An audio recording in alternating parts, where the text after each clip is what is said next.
अस्सलामुअलैकुम। मैं हूं doctor Rana Mohammad Usman, consultant cardiologist. आज मैं आपको हार्ट अटैक के बारे में अहम मालूमात फराहम करूंगा।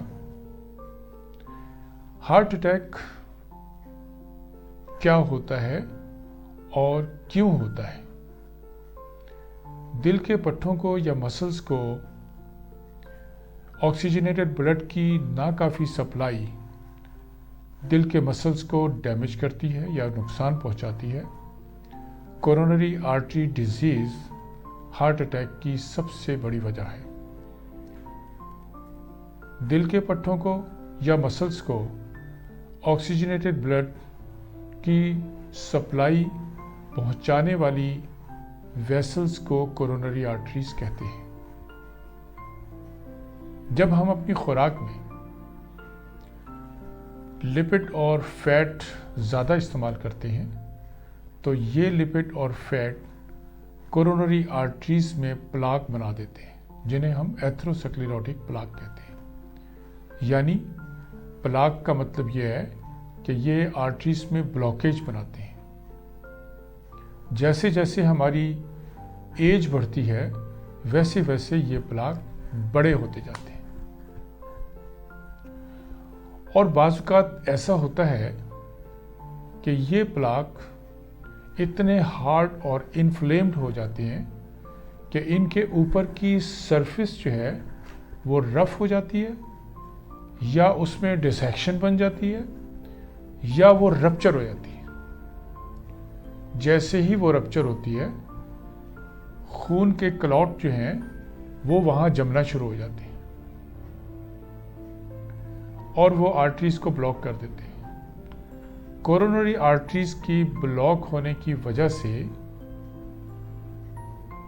वो हिस्सा जो है मसल्स का, उनको खून की सप्लाई जो है वो बंद हो जाती है। जैसे ही खून की सप्लाई बंद होती है तो दिल जो है या हार्ट अपना कंप्लीट रिदम जो है वो लूज कर देता है, जिसकी वजह से एरिथमिया डेवलप होता है और वो एरिथमिया जो है लाइफ थ्रेटनिंग भी हो सकता है, जिससे मरीज की जान भी जा सकती है।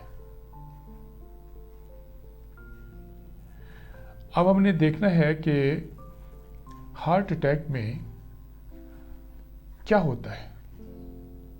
हार्ट अटैक में चेस्ट पेन या डिस्कम्फर्ट, सीने में रीट्रोस्टर्नल रीजन पर, यानी दरमियान वाली जो हमारी स्टर्नम बोन है या हड्डी है, उसके बिल्कुल बैक साइड पे ये पेन शुरू होता है, या थोड़ा सा लेफ्ट साइड पे।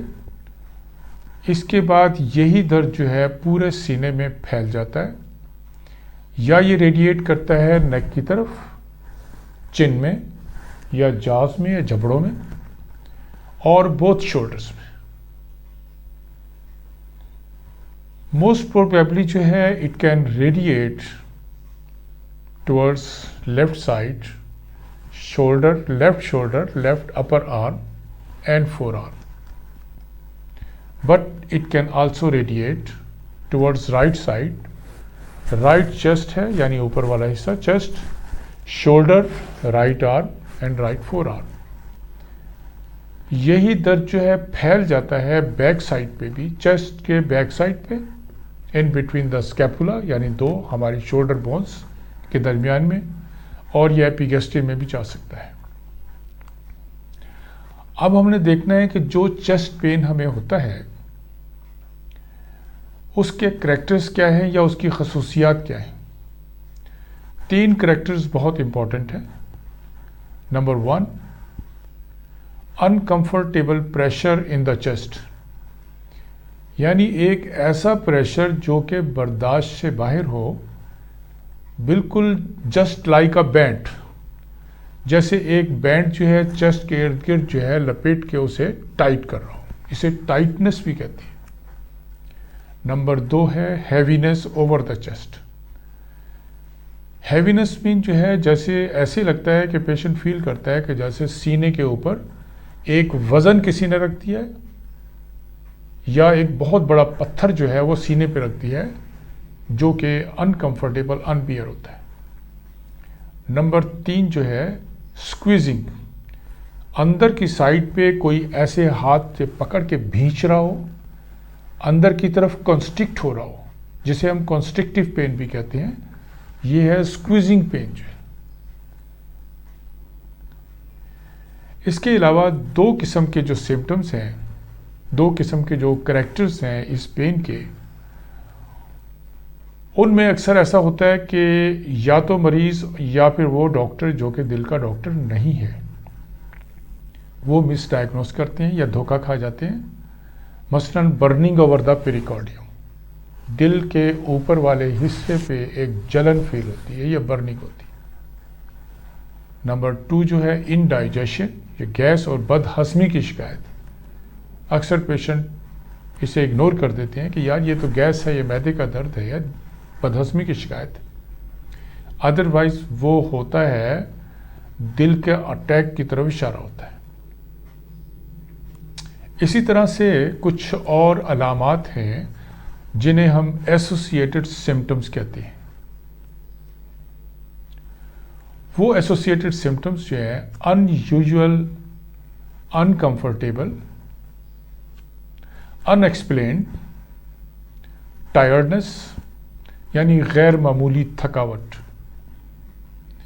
मतली की शिकायत या नौजिया या वॉमिटिंग है, इसे हम उल्टियाँ कहते हैं, और ठंडे पसीने, प्रोफ्यूज स्वेटिंग, और सांस लेने में दुश्वारी या मुश्किल पेश आना, शॉर्टनेस ऑफ ब्रेथ।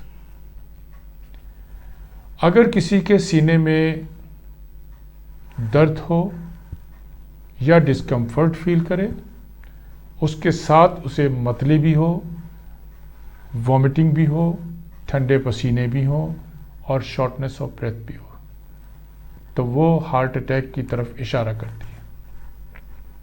अगर किसी मेरे भाई या बहन को इस किस्म की शिकायत या इस किस्म की अलामात फील करे, तो उसे चाहिए कि फ़ौरन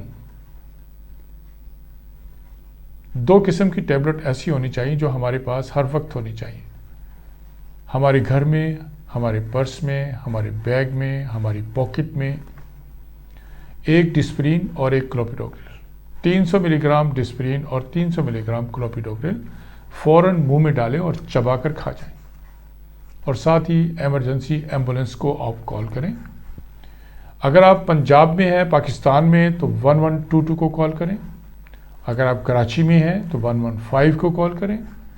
अगर आप इंडिया में हैं तो 112 को कॉल करें। अगर आप नॉर्थ अमेरिका में हैं तो 911 को कॉल करें। वो आपको फौरी तौर पे हॉस्पिटल के इमरजेंसी रूम में ले जाएगी। याद रखें कि जितनी जल्दी हॉस्पिटल के इमरजेंसी रूम में आपका ट्रीटमेंट शुरू होगा, उतना ही आपके दिल को नुकसान कम होगा।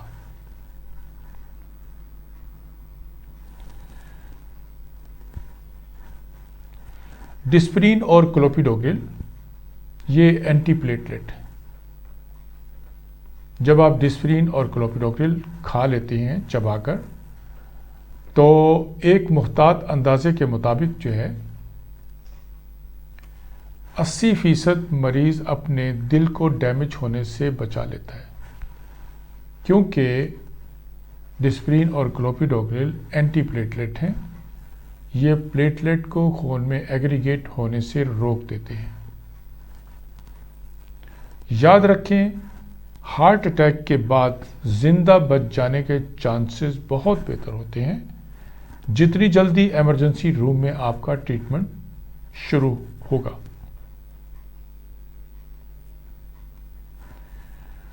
हॉस्पिटल में ड्यूटी पर मौजूद डॉक्टर आपकी ईसीजी कराएगा और दीगर टेस्ट कराने के बाद आपकी बेहतर तौर पर तशखीस करके आपका इलाज शुरू करेगा। यहाँ एक बात हाउस जॉब करने वाले डॉक्टर्स के लिए बड़ी अहम है कि एंजीसिड या सबलिंगुअल नाइट्रेट्स ज़ुबान के नीचे रखने से पहले मरीज़ की ईसीजी करवाएं। अगर ईसीजी में एसटी सेगमेंट एलिवेशन है, इंफीरियर लीड्स में या इंफीरियर वॉल एमआई है, तो आप ईसीजी रिपीट करवाएं और राइट साइड पे जो है लीड्स लगा के राइट साइडेड ईसीजी करवाएंगे। अगर उसमें V4 में और V5 में एसटी सेगमेंट एलिवेशन है तो इट मीन्स कि ये राइट वेंट्रिकुलर इन्फॉक्शन है, और राइट वेंट्रिकुलर इन्फॉक्शन में नाइट्रेट्स आर कंट्रा इंडिकेटेड। वो आप राइट वेंट्रिकुलर इन्फॉक्शन में नाइट्रेट्स या सबलिंगुअल नाइट्रोग्लिसरीन बिल्कुल नहीं देंगे।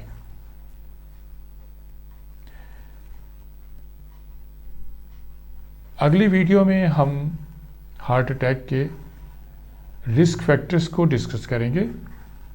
तब तक के लिए इजाज़त। अपना बहुत ख्याल रखें, नमाज की पाबंदी करें और अपने फैमिली रिलेशंस और फ्रेंड्स के साथ